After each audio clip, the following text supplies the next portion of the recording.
প্রধানমন্ত্রীর আত্মনির্ভর ভারত এবং স্বদেশী অঙ্গীকার যুব মোর্চার সম্মেলন বাগবাসা বিধানসভার জয়থাং এডিসি ফিরেছে।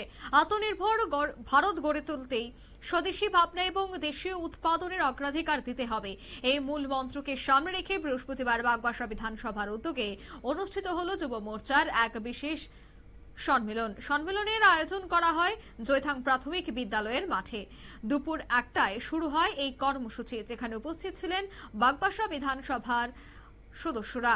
এছাড়া করমছড়া কেন্দ্রের এমডিসি তথা রাজ্য কমিটির নেতা বিমল চাকমা সহ অন্যান্যরা। কি বলছেন এদিনের এই অনুষ্ঠান থেকে সংশ্লিষ্টরা শোনাবো। 2018 ত্রিপুরাতে এই ভারতীয় জনতা পার্টির নেতৃত্বে সরকার আসার পরে সমাজপতিদের সরকারিভাবে স্বীকৃতি কে দিয়েছে বলুন?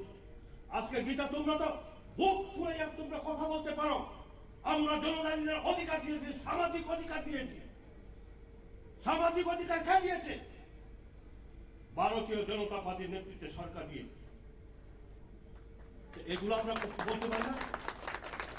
আজকে ধর্ম সমাজ অনেকে বলে থাকেন ভারতীয় জনতা পার্টি খ্রিস্টান বিরোধী হিন্দুত্ববাদী দল। আজকে দেখুন এই ত্রিপুরা রাজ্যের দাল্লং সম্প্রদায় কত আছে। আমরা কি করেছি? থাঙ্গা দাল্লংকে ন্যাশনাল অ্যাওয়ার্ড, জাতীয় সম্মান, জাতীয় পুরস্কার পদ্মশ্রী থাঙ্গা দাল্লংকে দেওয়া হয়েছে।